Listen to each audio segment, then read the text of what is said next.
Hola, buenas tardes. Espero que anden bien. Hoy es viernes 18 de septiembre. Vamos a grabar y dejar disponible la segunda clase de la unidad 2 de ICB2 2020, la unidad de genética. Y bueno, vamos a empezar más o menos donde dejamos en la clase pasada. Bueno, en la clase pasada hablamos de cruza monohíbrida. eh, en la cual se cruzaban individuos, vimos el ejemplo con justamente el trabajo de Mendel, con plantas de arveja, donde cruzaban individuos que diferían en una característica, y a partir de ahí entonces obtenía la primera generación filial y la segunda generación filial, y a partir de los fenotipos que observaba en esa F1 y F2, es que surgieron los primeros conceptos de lo que se conoce como genética clásica. Ahora, el mismo Mendel trabajó entonces con cruzas un poco más complejas, en donde cruzó individuos que diferían en dos caracteres. Por ejemplo, la forma de la arveja, una forma redonda versus una forma eh, arrugada, y el color, forma amarilla, el color amarillo o el color verde. A esto entonces es lo que se conoce como cruza dihíbrida. Es una cruza entonces de organismos puros, genéticamente puros para las características en estudio, pero que los organismos que se cruzan difieren en dos de estas características: forma, en este caso, y color de la semilla. Si nosotros analizamos, habiendo visto ya el principio de segregación, que dice que, bueno, en la formación de gametos los homólogos se separan, por lo tanto, los alelos para el mismo gen, en este caso los alelos que tienen la misma letra, son los alelos para un mismo gen, porque la generación parental es homocigota para los caracteres en estudio. Pero si pasamos a los gametos, vamos a ver que los gametos son haploides, es decir, que tienen todos los genes. En este caso son dos genes que están en estudio, pero obviamente los gametos tienen que tener todo el genoma de la especie, en particular en este caso de la arveja, pero simbolizamos solamente o indicamos solamente los genes que se están estudiando en esta cruza en particular. Pero vemos que entonces son haploides, tenemos un único alelo para cada gen en los gametos. Los gametos entonces, al realizarse la fecundación, se vuelve a formar un organismo diploide con dos alelos para cada gen. Pero fíjense que ahora, dado como son los gametos que se utilizaron para esta cruza, recordemos que Mendel podía utilizar una planta como por ejemplo macho a través de los granos de polen que transfería con un pincel a una planta hembra, eh, colocando esos granos de polen en las flores de la planta que utilizaba como hembra en la cruza, digamos. Entonces podía controlar cuáles eran los gametos masculino y femenino que iba a utilizar, y por lo tanto controlaba la progenie que se formaba.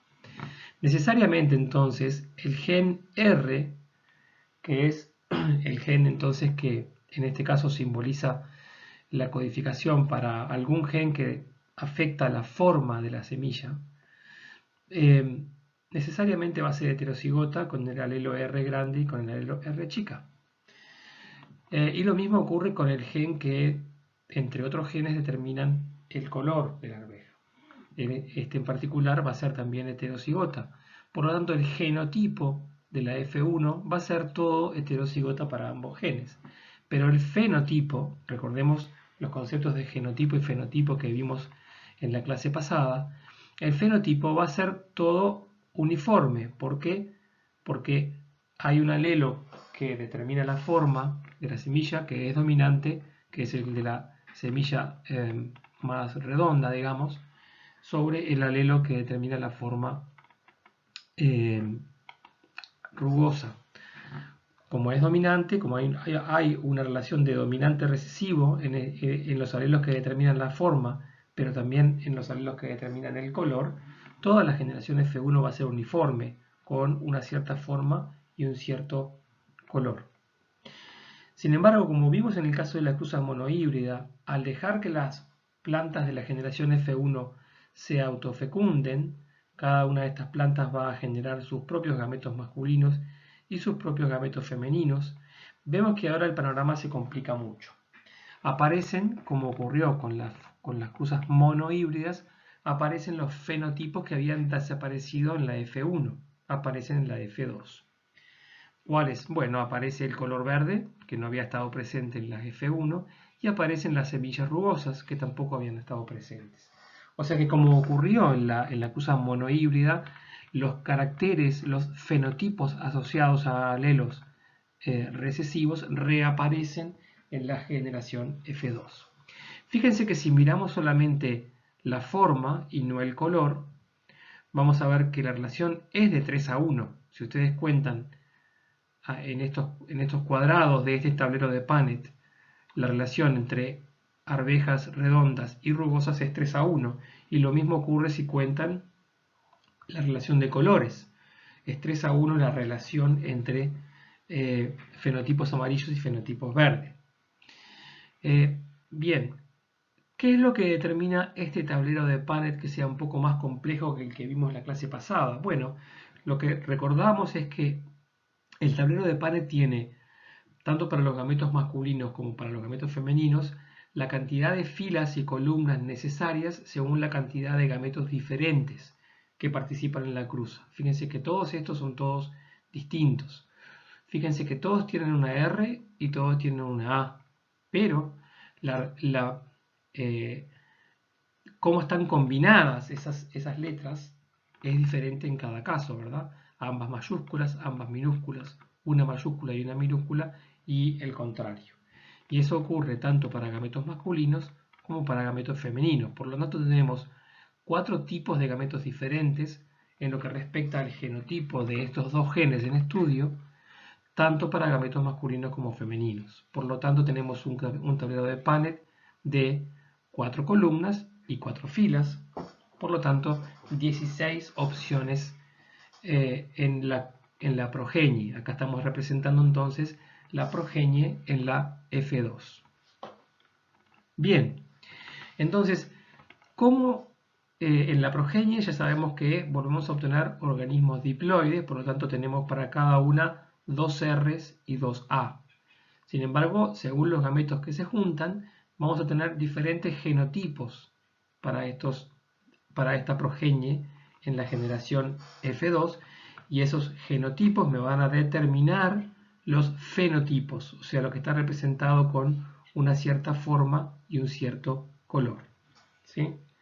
Entonces vemos que tenemos, por ejemplo, si tenemos un tablero de Punnett de 4 columnas y 4 filas, pero luego estamos hablando de progenies que son de repente con números absolutos muy grandes, algunos cientos de plantas que se forman como producto de esta cruza, algunos cientos de semillas. Por eso es que en genética se habla mucho entonces de proporciones o de relaciones. Entonces acá tenemos un tablero de Punnett de 16 cuadraditos, ¿sí? Cada uno de ellos asumimos que tiene igual probabilidad. ¿Por qué? Porque cada uno de estos 4 gametos masculinos y cada uno de estos 4 gametos femeninos se va a formar en igual proporción, y porque el encuentro de gametos se asume que es al azar. Por lo tanto, todos estos cuadraditos, que son 16, tienen igual proporción. Y ahí es que entonces uno puede decir, bueno, ¿cuál será la proporción fenotípica en la F2 de plantas con la forma redonda y el color amarillo? Bueno, contamos y son 9. ¿Cuáles son las proporciones de plantas con forma redonda pero color verde? Bueno, son 3. ¿Cuáles son la proporción de plantas con forma rugosa y color amarillo? Son 3. ¿Y cuál es la proporción de plantas en la F2 con ambos fenotipos recesivos, es decir, forma rugosa y color verde? Y es 1. 9, 3, 3, 1.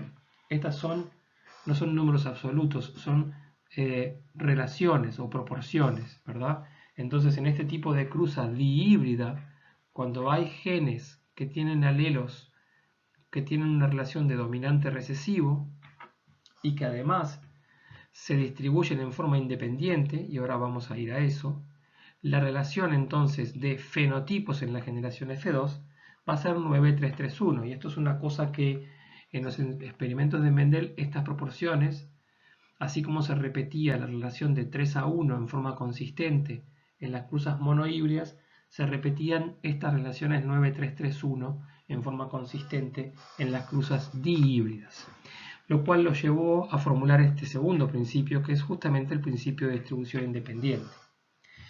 Vamos a ver qué estamos asumiendo cuando hablamos de estas proporciones. Bueno, nosotros estamos asumiendo que todos estos cuadraditos tienen igual probabilidad, un 16avo, y eso ocurre porque los gametos se encuentran al azar, pero además porque cada uno de estos 4 gametos asumimos que se forma en igual proporción, al igual que cada uno de estos gametos femeninos. Si dijéramos cuál es la proporción de estos gametos femeninos, bueno, es 1/4 de cada tipo, o 25%. ¿Cuál es la proporción de cada uno de estos gametos en el caso de los gametos masculinos? Igual, 1/4 de cada tipo, o 25%. Al estar asumiendo que tenemos entonces gametos con igual probabilidad y que se forman todas las combinaciones posibles de ambos genes, fíjense que estamos formando todas las combinaciones posibles de R y de A, lo que estamos en definitiva haciendo es asumir que los genes se distribuyen en forma independiente. Es decir que para un, por ejemplo, organismo heterocigota para un gen y heterocigota para el otro, todas las combinaciones son posibles y ninguna va a estar favorecida. Eso es lo que quiere decir el principio de distribución independiente.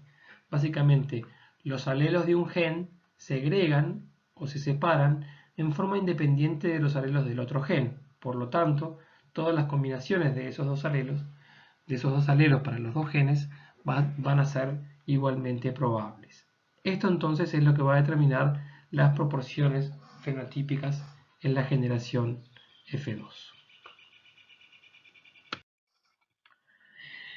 En realidad lo que fue ocurriendo a medida que Mendel propuso estos principios, tanto el de segregación como el de distribución independiente, y cuando a través de la microscopía se empezó a tener claro cómo ocurría el proceso de meiosis para formar gametos, en realidad había una coincidencia bastante obvia, porque Mendel hablaba en forma abstracta, digamos, sin conocer cómo ocurría la meiosis, de que había factores de herencia y que estos venían de a pares, ¿sí?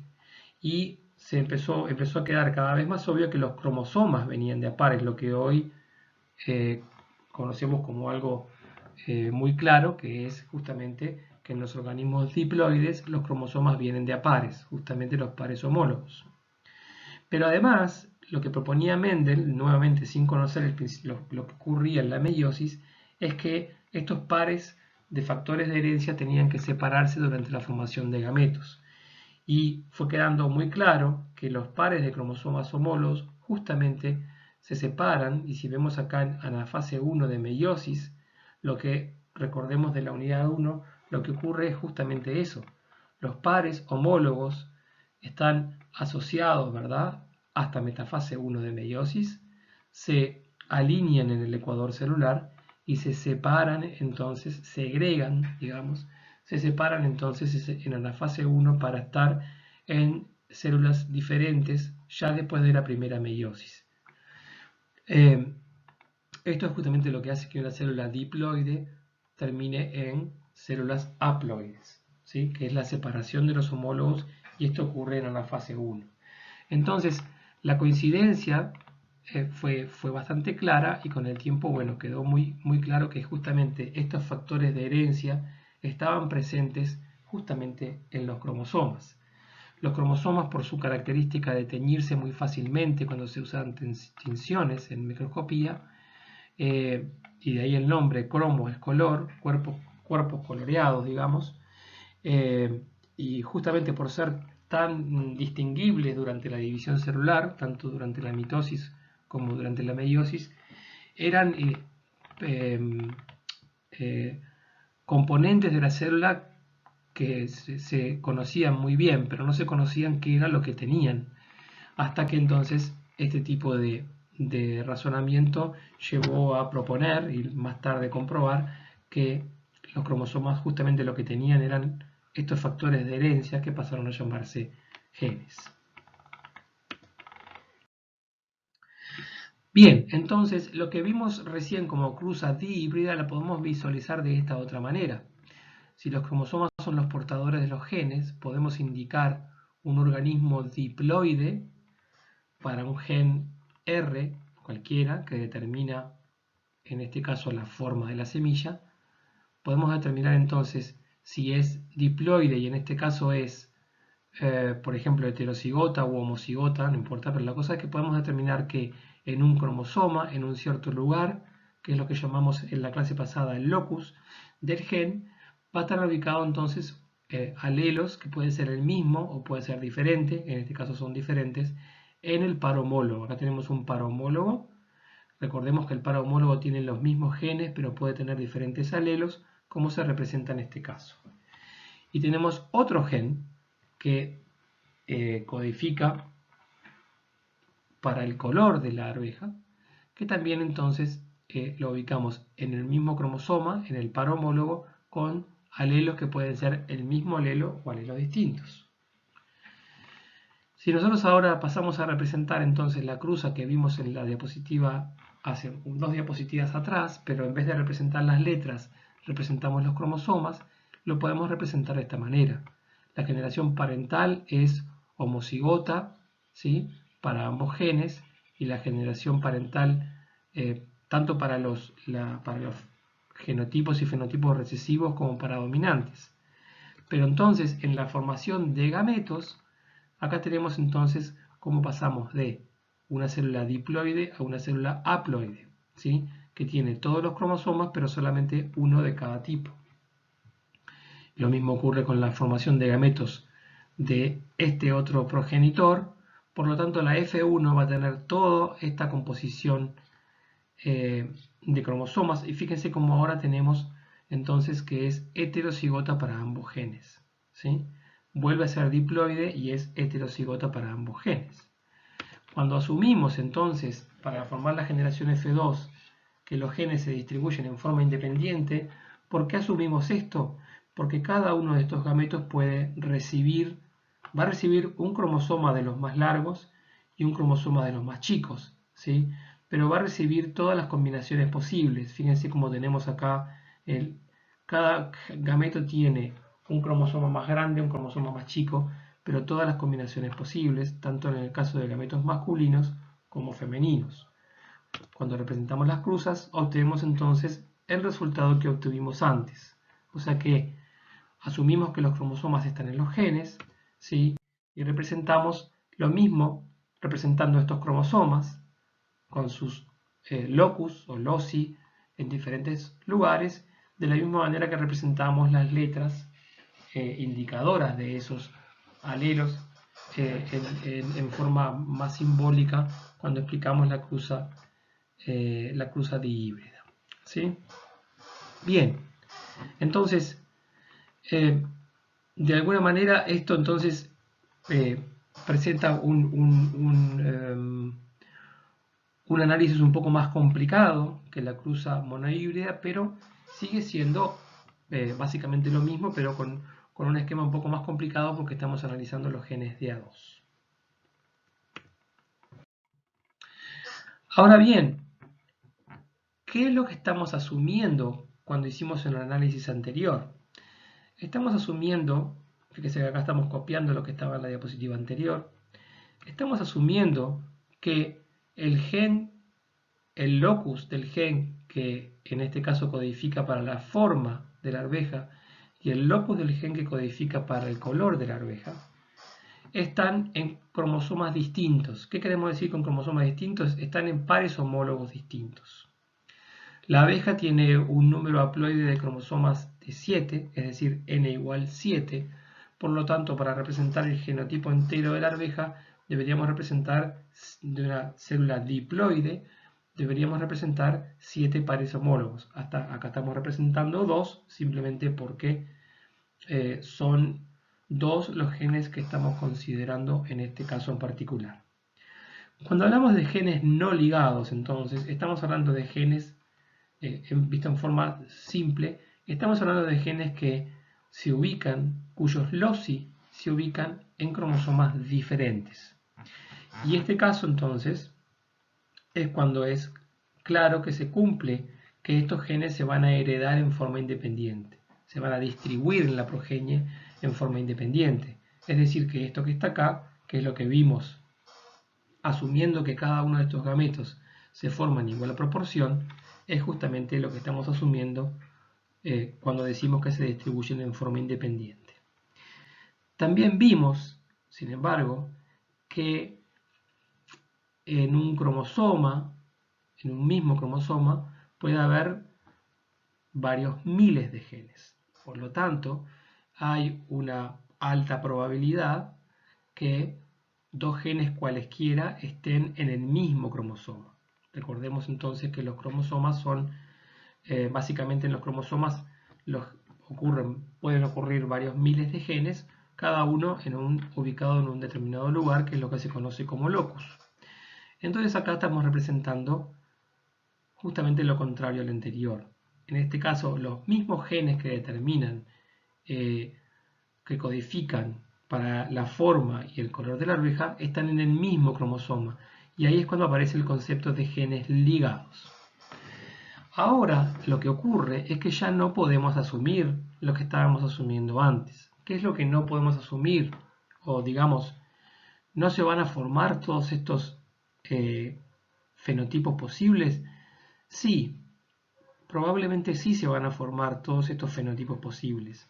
Lo que no podemos asumir tan fácilmente son las proporciones de ellos. ¿Por qué no? Porque no podemos asumir ahora que estos 4 gametos masculinos y que estos 4 gametos femeninos se van a producir en iguales proporciones, ¿sí?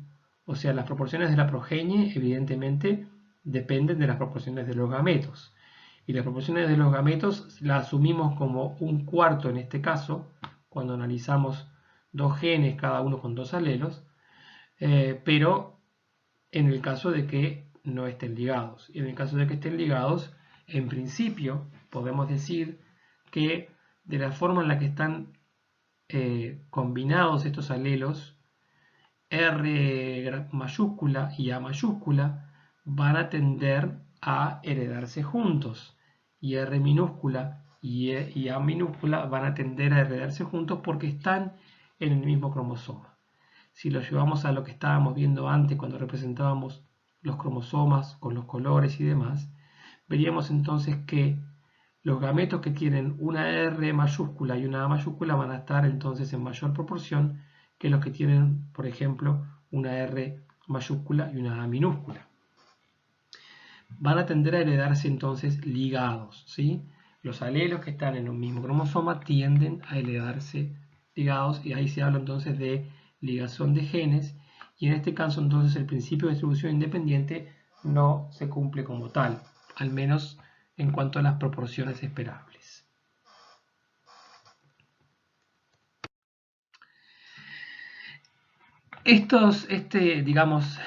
Reconocer que el principio de distribución independiente en realidad no era universal, como sí era el principio de segregación, sino que había muchos casos en los cuales las proporciones en la progenie no se podían explicar según el principio de distribución independiente.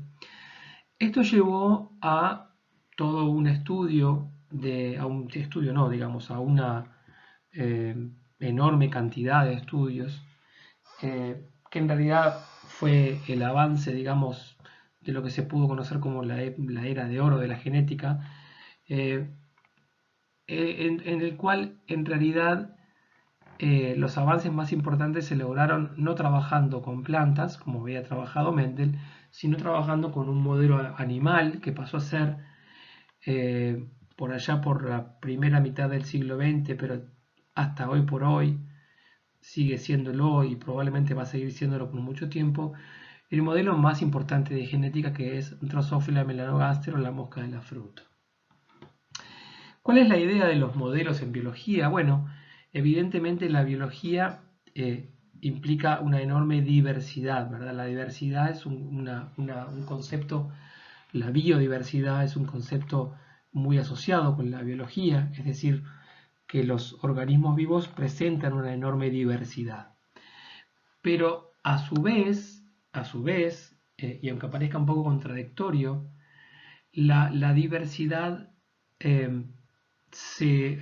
funciona en forma extremadamente homogénea o unificada.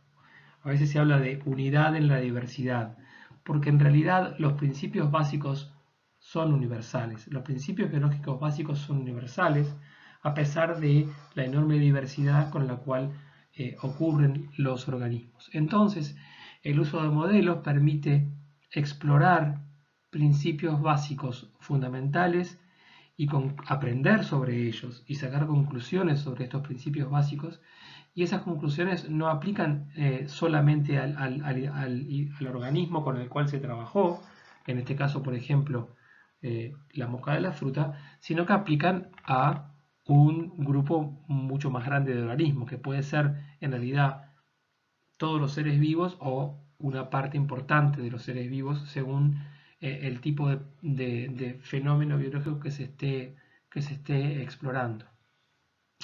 Eso entonces como una explicación de por qué el uso de modelos en realidad permite aprender sobre la biología en forma mucho más amplia que específicamente sobre ese organismo en estudio. Esto entonces ocurrió en el caso de la genética con la mosca de la fruta. Hubo un geneticista muy reconocido en la primera mitad del siglo XX llamado Thomas Morgan. Vamos a ver que uno de los conceptos que vamos a ver enseguida, que es la distancia de genes en un cromosoma, que se mide en unidades conocidas como centimorgans, justamente viene en honor a este señor. Entonces, Drosophila, por ejemplo, permite tiene algunas características que son ideales para ser usado como un modelo de genética. Hoy por hoy no solamente es un modelo de genética, sino que también es un modelo muy importante de desarrollo embrionario, que es esa especie como de caja negra de cómo las células en el desarrollo de un embrión se van diferenciando y que se puede estudiar a todo nivel. Entonces, bueno, ¿por qué se transformó en un modelo de genética de desarrollo? Bueno, es fácil de mantener en el laboratorio, tiene generaciones rápidas, con lo cual las cruzas producen progenies en forma rápida y se obtienen entonces resultados experimentales relativamente rápido. Las progenies son grandes y eso es muy útil para poder trabajar entonces de forma con parámetros estadísticos, con proporciones, en forma más fácil.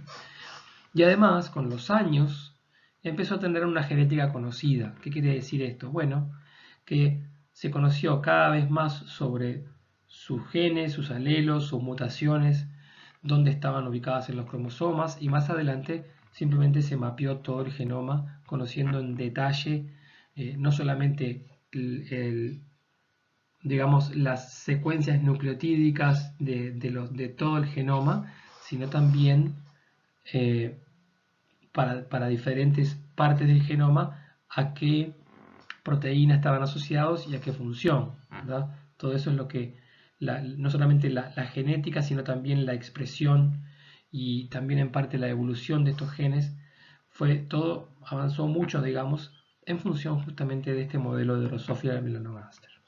Bien, entonces, volviendo al tema de la ligación de genes, mucho se avanzó en función justamente de este modelo. Y la razón de esto es que se encontró una forma experimental de obtener mutantes.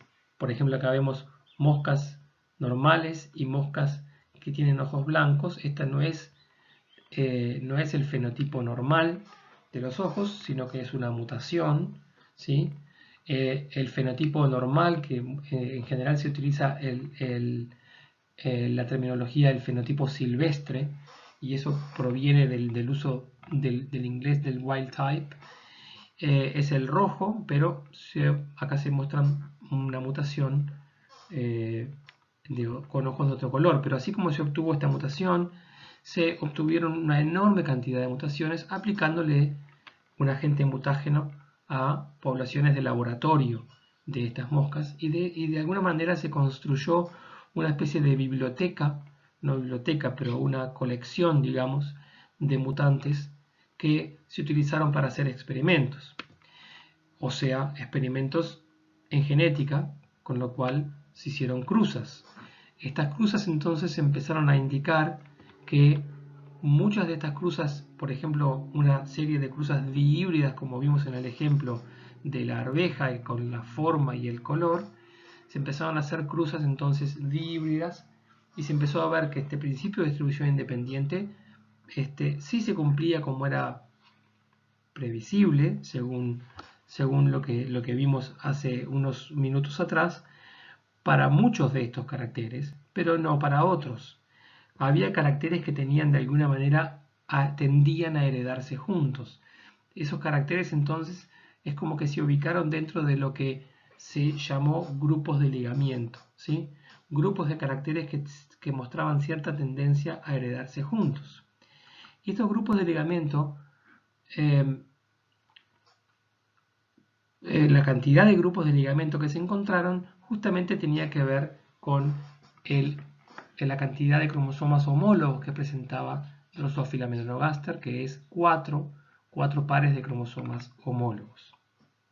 Entonces, básicamente, ¿qué es lo que se puede concluir? Bueno, que las características, los genes que muestran tendencia a heredarse juntos, son los que están en el mismo cromosoma, pero que esta ligazón o esta ligadura se puede romper, y se puede romper por un proceso que se conoce como entrecruzamiento o recombinación homóloga.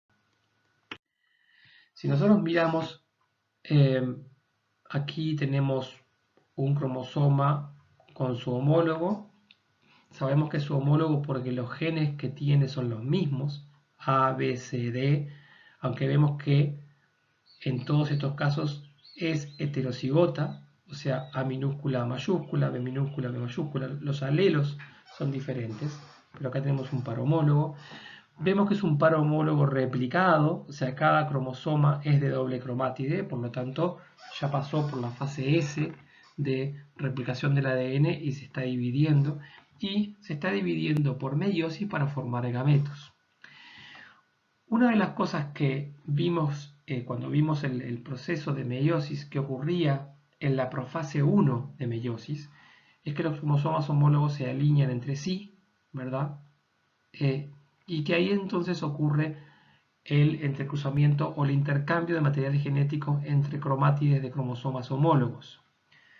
No solamente en un lugar, sino que puede ocurrir en diferentes lugares a lo largo del cromosoma.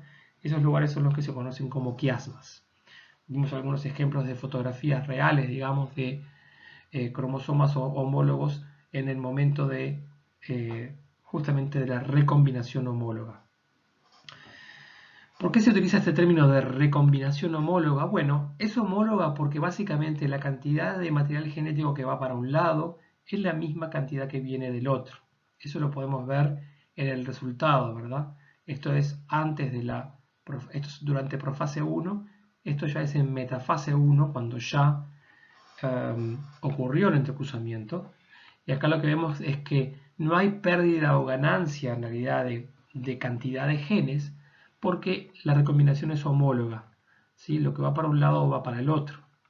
Pero ahora tenemos una recombinación diferente de alelos en un mismo cromosoma. Tenemos ahora que la B chica, por ejemplo, está en el mismo cromosoma que la C grande, mientras eso antes no ocurría, ¿no? Por eso se habla de recombinación. Una vez que termina la meiosis, cada uno de estos cromosomas de A1, ¿sí?, va a estar en un gameto distinto.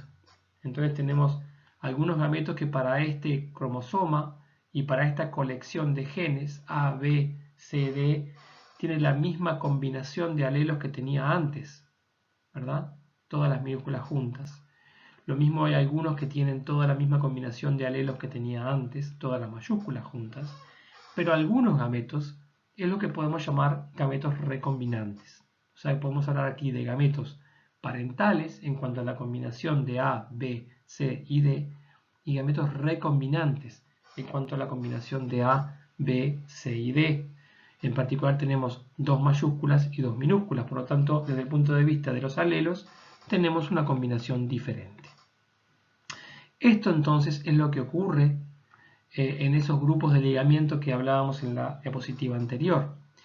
Y este fenómeno implicó que, si bien las proporciones fenotípicas en la progenie no eran las que se podían predecir del principio de distribución independiente, de todas maneras, por justamente la ruptura de la ligazón o por la recombinación homóloga, sí se obtienen distintas combinaciones fenotípicas en la progenie. Podemos verlo en forma de vuelta un poco más esquemática, hablando nuevamente de una cruza dihíbrida como vimos antes, ¿verdad? Tenemos la generación parental, que es homocigota para ambos genes en estudio. Tenemos la F1, que es heterocigota para ambos genes en estudio. Si asumimos que hay una relación de dominante recesivo entre los alelos A mayúscula y A minúscula, y que hay una relación de dominante recesivo entre los alelos B mayúscula y B minúscula, la F1 va a ser fenotípicamente toda homogénea.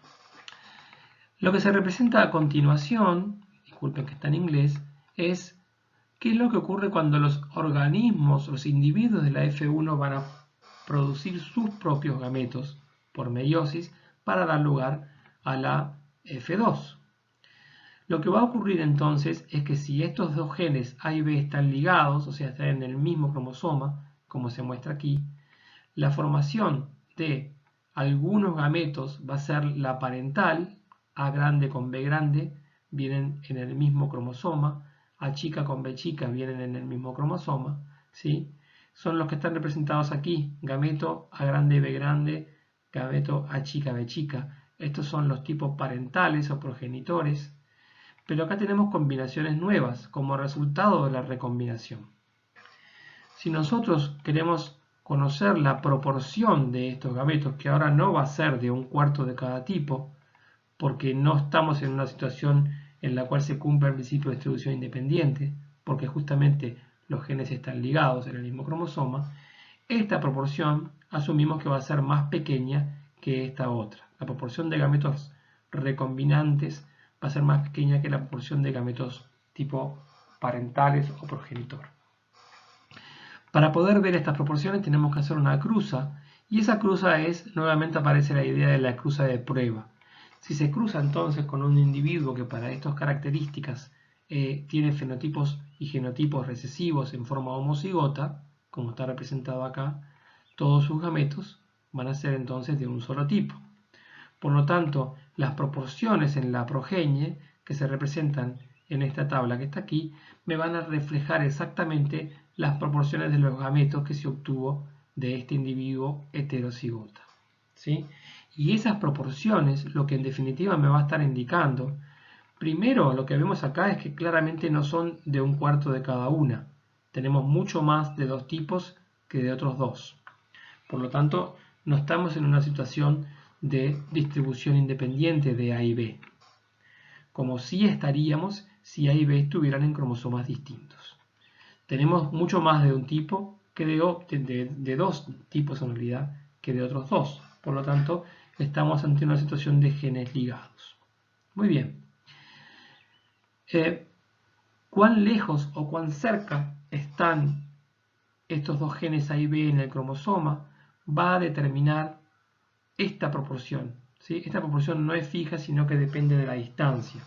Y esto fue lo que entonces se trabajó con toda esa colección de mutantes que yo les comentaba antes, en el caso de Drosophila, pero luego después con muchos otros tipos de organismos más, se empezó a establecer, digamos, el orden y la distancia de genes en los distintos cromosomas de acuerdo justamente a la proporción de estas recombinaciones, o de acuerdo en definitiva a al porcentaje o a la cantidad de recombinación homóloga para dos genes cualesquiera, ¿sí? Si nosotros sumamos aquí, me da 32 recombinantes dividido el total, 226, por 100, eso me da 14. O sea que el porcentaje de recombinantes, 32 dividido el total por 100, el porcentaje de recombinantes es lo que se definió en forma de alguna manera arbitraria como cuán lejos están ubicados estos dos genes en el cromosoma. 14 unidades de mapa porque es 14%, o 14 centimorgans. Entonces, lo que se obtuvo, lo que se propuso como convención, es que dos genes con 1% de recombinación están separados por un centimorgan o una unidad de mapa. De esa manera, entonces, fíjense que acá tenemos un cromosoma de los cuatro, uno de los 4 cromosomas de Drosófila, con diferentes mutantes, patas cortas, patas largas, alas cortas, diferentes colores de ojos, o sea, con las colecciones de mutantes que se habían ido obteniendo y haciendo una gran cantidad de cruzas, se estableció entonces que distintos genes están ubicados en un mismo cromosoma, por lo tanto forman parte de un mismo grupo de ligazón, a distintas distancias. Y estas distancias se obtenían en cada caso según la cantidad de recombinaciones en porcentaje, cantidad de recombinaciones, ¿sí?, expresados en porcentaje. 31% de recombinación son 31 centimorgans de distancia. Fíjense que en realidad dos genes cuyos loci están ubicados muy lejos en extremos opuestos de un cromosoma van a estar a una distancia muy grande, 104,5 centimorgans, por ejemplo. ¿Esto quiere decir que tienen un 104,5% de recombinación? No, eso no podría ser, ¿verdad? La cantidad máxima de recombinación posible es 50%. Si tenemos 50% de recombinantes y 50% de parentales, en realidad estamos en una situación que no puede distinguirse de una situación en la cual los genes estén en cromosomas distintos. Por lo tanto, por más que estén en un mismo cromosoma, genes que estén a más de 50 centimorgans simplemente se distribuyen en forma independiente. Ahora, estos porcentajes, o por qué la distancia entre los loci de genes en un cromosoma, por qué eso determina la cantidad de recombinantes o en definitiva la probabilidad de recombinación. Bueno, volviendo a la diapositiva anterior, lo determina porque según cuán lejos estén los loci de los genes en un cromosoma, diferente va a ser la probabilidad de que el entrecruzamiento ocurra o de que la recombinación ocurra en un punto intermedio a esos dos loci. Vamos a ver un poco qué quiere decir esto. Bueno, acá tenemos A y D, son los loci de dos genes que están muy lejos entre sí. Y fíjense que entonces el entrecruzamiento o el quiasma, la formación del quiasma, puede ocurrir en un punto, si asumimos que es un punto al azar del cromosoma, la probabilidad de que este punto esté en algún punto intermedio entre A y D es bastante alta, porque están muy lejos entre sí.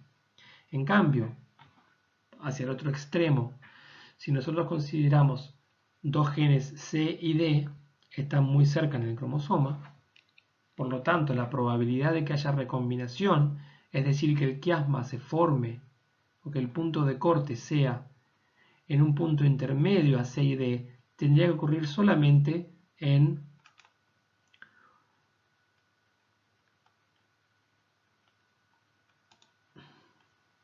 un punto intermedio de estos dos loci, ¿verdad? En cualquier lugar aquí, no aquí donde está ocurriendo en esta figura. Por lo tanto, la probabilidad de recombinación va a ser inversamente proporcional a la distancia de los loci en un cierto cromosoma, ¿sí? Fíjense que desde el punto de vista de C y D no hubo ninguna recombinación. Las dos mayúsculas siguen estando juntas y las dos minúsculas siguen estando juntas en todos los gametos formados en esta meiosis. Por lo tanto, desde el punto de vista de C y D, la recombinación aquí es 0. En cambio, sí hay recombinación para B y D, sí hay recombinación para A y D. Entonces, la distancia entre los loci de dos genes en un cromosoma, ¿sí?, determina en forma inversamente proporcional la probabilidad de que haya recombinación entre esos loci, ¿sí?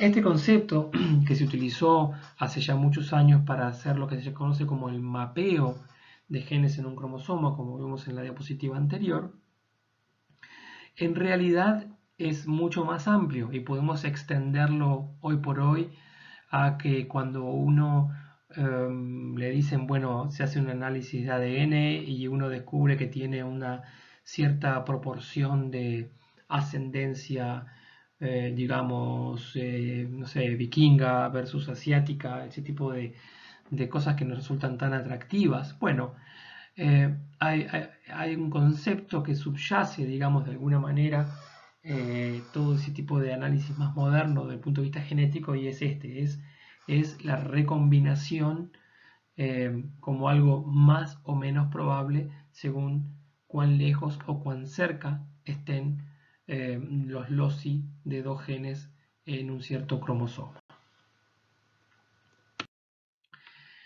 Bien, cambiando un poco de tema ahora, pero siguiendo con el modelo de Drosophila, lo otro que permitió innovar este modelo es que, a diferencia de las plantas con las que trabajó Mendel, que eran plantas que se autofecundaban, eran plantas hermafroditas, o sea, macho y hembra en el mismo individuo.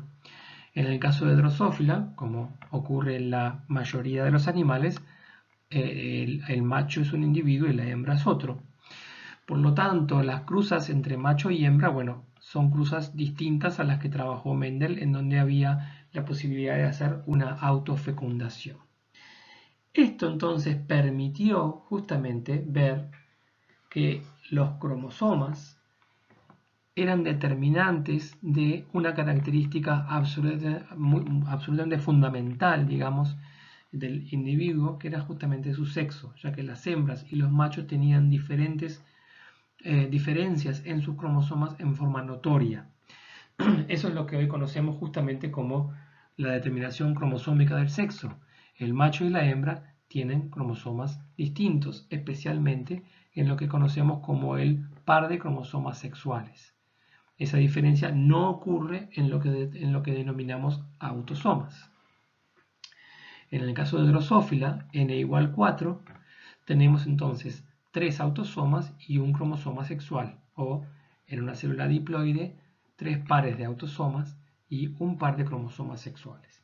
Ese par de cromosomas sexuales me determina el sexo, y en el caso de Drosophila, coincidentemente, es igual al del ser humano, es decir, las hembras son XX, las hembras son el sexo homogamético, por lo tanto el par de cromosomas sexuales es realmente un par homólogo.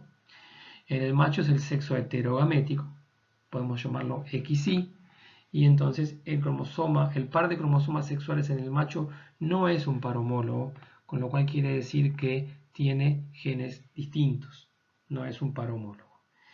Esto que coincide en el ser humano y en Drosophila no es algo universal, o sea, en diferentes organismos la determinación cromosómica del sexo tiene diferentes formas. Por ejemplo, ocurren especies en las cuales a los machos no tienen realmente un par homólogo, un par de cromosomas sexuales, sino que tienen solamente uno. En algunos casos el macho es homogamético, como vemos aquí, y la hembra es heterogamética. Para diferentes especies, esta determinación cromosómica del sexo tiene diferentes formas. Hay incluso especies como todos los himenópteros, que son la mayoría de insectos sociales como hormigas, avispas, abejas, en donde la diferencia es mucho más grande, porque en realidad lo que ocurre es que los machos son totalmente haploides, o sea, tienen solamente un cromosoma de todos sus cromosomas, de todo su genoma, mientras que las hembras son diploides. Eso es un caso bastante particular. En definitiva, entonces, lo que permitió el trabajo con Drosophila es ver que hay algunas características, ¿sí?, que se dice que están ligadas al sexo. Vamos a ver un poco eso. Pero primero vamos a ver entonces qué es lo que ocurre cuando tenemos la formación de gametos con el par de cromosomas sexuales. Bueno, ocurre lo mismo que ocurre con todos los demás, es decir, en un par de cromosomas por el principio de segregación, cada gameto recibe un único cromosoma de cada tipo, o sea que en el caso de los óvulos de una hembra de Drosophila por meiosis, cada óvulo va a tener un solo cromosoma X. Por supuesto que va a tener también los tres autosomas, ¿verdad? Pero va a tener un solo cromosoma X. pero todos los óvulos van a tener un cromosoma X. Todos los óvulos van a tener un cromosoma X porque en el caso de la hembra, que es el sexo homogamético, XX es realmente un par homólogo. Pero en el caso del macho es diferente y de acá viene el concepto de heterogamético, porque los gametos, en este caso representados como espermatozoides, no van a tener el mismo cromosoma sexual, sino que la mitad de los gametos masculinos tendrán el cromosoma X y la otra mitad tendrán el cromosoma Y. Sigue teniendo, por supuesto, los tres autosomas, o sea, cada gameto tiene el genoma completo, pero desde el punto de vista del cromosoma sexual tiene o una X o una Y. ¿Sí? Eso quiere decir que en la progenie, de alguna manera, por eso es que se dice que el macho es el que determina, el espermatozoide determina el sexo de la progenie, porque el espermatozoide, según sea X o Y, va a determinar que la mitad de la progenie va a ser hembra y la otra mitad va a ser macho, ¿sí?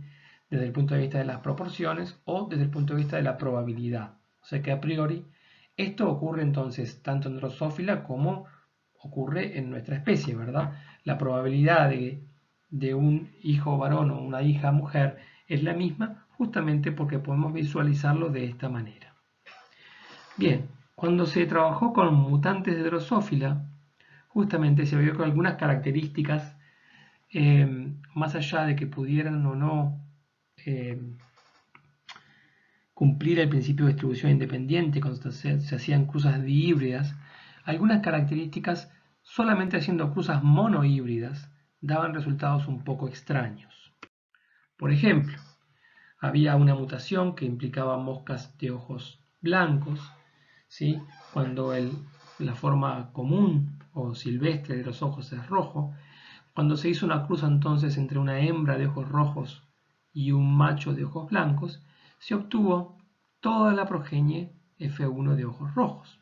Hasta ahí, obviamente, ninguna sorpresa. Bueno, el color de ojos rojos es dominante sobre el color de ojos blancos, por lo tanto, esto es lo mismo que se obtendría en una cruza monohíbrida como las que trabajó Mendel o como las que sin ningún tipo de concepto nuevo, digamos. Cuando se hacía la F2 se esperaba entonces la proporción 3:1 de la cual ya hablamos. 3 del fenotipo dominante, ojos rojos, versus 1 del fenotipo recesivo, ojos blancos.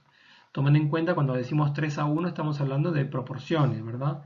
Las progenies son un número bastante elevado de individuos.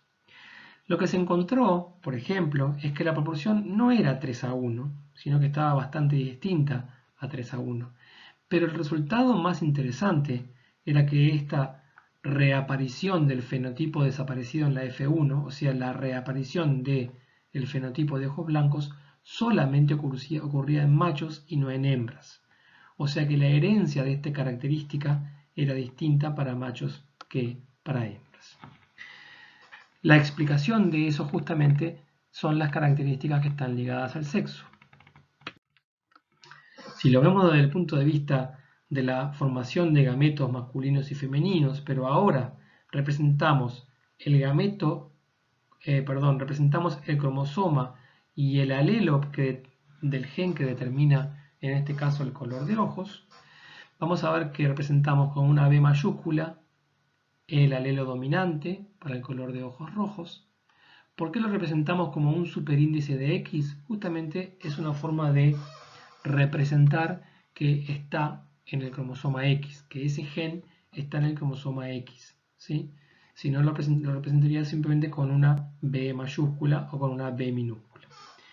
Entonces, la hembra en la generación parental es, por ejemplo, homocigota para este gen, y en el macho, si el locus del gen está en el cromosoma X, el macho va a tener solamente uno, ya no va a tener dos alelos para ese gen, ¿sí? O sea que en el macho no vamos a poder hablar de que sea homocigota o heterocigota porque tiene un único alelo para ese gen. En el caso del macho entonces se habla que es hemicigota, ¿sí? Hemicigota. Entonces, los alelos, los genes que están ubicados, por ejemplo, en el cromosoma X, de los cuales el macho tiene uno solo, no se habla de homocigota o heterocigota, sino que se habla de hemicigota. Si vemos, como vimos antes, la formación de óvulos y la formación de espermatozoides por meiosis, vemos cómo son todos los óvulos, vemos cómo son todos los espermatozoides. Acá fíjense que podríamos representar solamente una fila, ¿verdad? Porque esta lo que hace es repetir la anterior. Recordemos que eso lo vimos en la clase pasada. Pero lo más importante es que acá vemos por qué en la F1 todos los individuos tienen ojos rojos. Porque el alelo mutante, que es el que define los ojos blancos, es un alelo recesivo. Por lo tanto, en condición de heterocigota, como están las hembras, no se va a expresar, simplemente se expresa el alelo dominante, ojos rojos. Ahora, ¿por qué los machos tienen todos ojos rojos? Porque los machos necesariamente van a heredar su cromosoma X de la madre. El cromosoma X necesariamente viene del óvulo, mientras que el cromosoma Y viene del padre, ¿verdad? Pero como estamos hablando de un gen que está en el cromosoma X, los machos no van a ser portadores de ese alelo mutante del cual sí era su padre. ¿Qué pasa entonces cuando formamos la F2? Bueno, cruzamos una hembra de la F1 con un macho de la F1, eso es lo que define la F2. Una hembra de la F1 con un macho de la F1. En la F2 entonces estamos cruzando una hembra heterocigota para ese gen con un macho que tiene en realidad el alelo normal para ese gen. Entonces los espermatozoides van a ser estos, los óvulos van a ser estos, y fíjense cómo ahora en nuestro tablero de Paneth tenemos que la mitad de los óvulos van a ser portadores del alelo mutante. Entonces, esa mitad va a dar lugar a algunas hembras, pero que van a heredar el alelo normal de su padre, ¿sí? Pero van a formar una cierta proporción de machos que vuelven a tener entonces el alelo mutante que tenía en la generación parental. Por eso es que en la F2 solamente los machos van a expresar en condición de hemicigota esta característica mutante, ¿sí? Mientras que las hembras, la mitad de las hembras va a ser portadora de esa característica, pero no la va a expresar fenotípicamente. Por eso entonces la F2 vuelve a aparecer el fenotipo de ojos blancos, pero solamente en los machos. Bien, si nosotros ahora tomáramos, vimos que en realidad el fenotipo mutante puede estar asociado a un genotipo homocigota o heterocigota. Imaginemos que tomamos una hembra heterocigota y hacemos una cruza de prueba. La estamos representando entonces de esta manera, ¿verdad? En una cruza de prueba es cuando vamos a obtener, fíjense que aplicamos los mismos criterios que hicimos antes, ahora la mitad de los espermatozoides van a tener el cromosoma X con el alelo mutante, la mitad de los óvulos va a tener el cromosoma X con el alelo mutante, por lo tanto, una cierta proporción de las hembras va a ser homocigota para ese alelo y recién ahí es que, a partir de esta cruza de prueba, recién ahí es que aparece una cierta cantidad de hembras de ojos blancos. Porque recién a partir de esta cruza de prueba es que ambos cromosomas X que heredan estos individuos entonces van a estar en condición de homocigota y van a expresar entonces el fenotipo recesivo. Acá simplemente a modo de otro ejemplo adicional, tenemos una cruza, imaginen ustedes se enfrentan a un problema de genética en donde les piden que, bueno, les explican el sistema, les explican que el fenotipo de ojos blancos se asocia a una mutación recesiva y que se asocia también al cromosoma X, o sea, hay una cierta cantidad de información que se les da previamente y luego se les dice, bueno, se cruza una hembra de ojos blancos con un macho de ojos rojos. Ustedes de esa manera ya saben cuáles son los genotipos de los padres de esa cruza, porque la hembra de ojos blancos necesariamente es homocigota para ese alelo mutante y porque el macho de ojos rojos necesariamente tiene el alelo normal, porque si tuviera el alelo mutante tendría ojos blancos, ¿sí?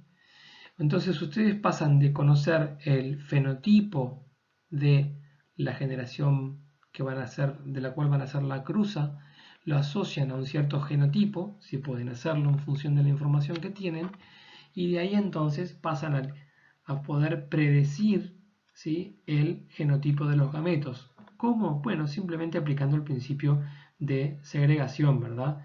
Cada gameto va a tener un único cromosoma X, en este caso de vuelta son, para el caso de la hembra, son los mismos, o sea, podríamos representar solamente una fila en este tablero de panel.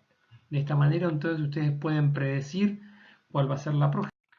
Les decía que de esta manera entonces ustedes pueden predecir cuál va a ser la progenie aplicando básicamente los mismos conceptos que aplicaríamos en una cruza monohíbrida común, pero tomando en cuenta que estamos hablando de una característica ligada al sexo. Una cosa que podemos ver aquí es que en un macho y en una hembra, en los caracteres ligados específicamente al cromosoma X y en un sistema de determinación del sexo como el nuestro, XX en el caso de hembras, XY en el caso de machos, entonces aquellas características que están ligadas al cromosoma X, ¿sí?, se van a representar fenotípicamente, se van a expresar fenotípicamente en los machos con más frecuencia, porque solamente teniendo un alelo que determine esa característica ya va a alcanzar para que se exprese, por más que esa condición sea o que ese alelo sea recesivo, mientras que en el caso de la hembra tiene que estar en condición de homocigota para que eso se exprese. Y eso ocurre en realidad, y acá hay un concepto que está bueno tomar en cuenta, y es que en los cromosomas sexuales no solamente ocurren genes asociados a características sexuales primarias o secundarias, sino que, y especialmente en el caso del cromosoma X, que es mucho más grande que el cromosoma Y, ocurren en realidad genes que codifican para funciones muy diferentes. Y eso hace entonces que haya algunas enfermedades asociadas a mutaciones de genes que están, cuyo locus está en el cromosoma X, que son más frecuentemente observadas en varones que en mujeres en el caso del ser humano, porque en el caso de los varones, solamente en condición de hemicigota esas mutaciones se van a expresar, mientras que en el caso de mujeres las probabilidades son mucho más bajas, porque tienen que estar en condición de homocigota y solamente ser portadoras de ese alelo mutante no va a alcanzar. Algunos ejemplos de enfermedades monogénicas. Cuando hablamos de enfermedades monogénicas nos referimos a enfermedades que pueden de alguna manera definirse por una mutación en un gen determinado, ¿sí? Pueden asociarse a una mutación en un gen determinado. Esas enfermedades monogénicas, entonces hay algunas que son más comunes en varones que en mujeres por justamente asociarse a mutaciones de genes que están en el cromosoma X, que como vemos no tienen nada que ver con características sexuales, sino que pueden tener que ver con el daltonismo, que es mucho más común en varones que en mujeres. Hay 3 genes asociados a la biosíntesis de pigmentos. Esos pigmentos son pigmentos que funcionan en la detección de colores de diferentes longitudes de onda. Bueno, 2 de estos genes están en el cromosoma X y por lo tanto la probabilidad de daltonismo en varones es mucho más alta que en mujeres, como seguramente muchos de ustedes saben, simplemente porque es algo que forma parte de la cultura popular. La hemofilia es otro problema que es más común, algún tipo de hemofilia asociada a genes en el cromosoma X es más común en varones que en mujeres. La distrofia muscular, es decir, hay ejemplos entonces en donde vemos que esa mayor probabilidad de expresión fenotípica de una característica en varones que en mujeres ocurre justamente por herencia, lo que se conoce como herencia ligada al sexo, o sea, herencia que difiere en varones y en mujeres. Bien, bueno, al final la clase terminó siendo un poco más de 1 hora, bastante más larga de lo que les comenté al principio, pero bueno. Esta es entonces, acá vamos a parar entonces con la clase 2 de la unidad de genética. y cualquier duda que les surja, como por suerte veo que han empezado a hacer, utilicen el foro y el miércoles que viene estaríamos subiendo la tercera clase de la unidad. Espero que tengan muy buen fin de semana y que estén todos muy bien.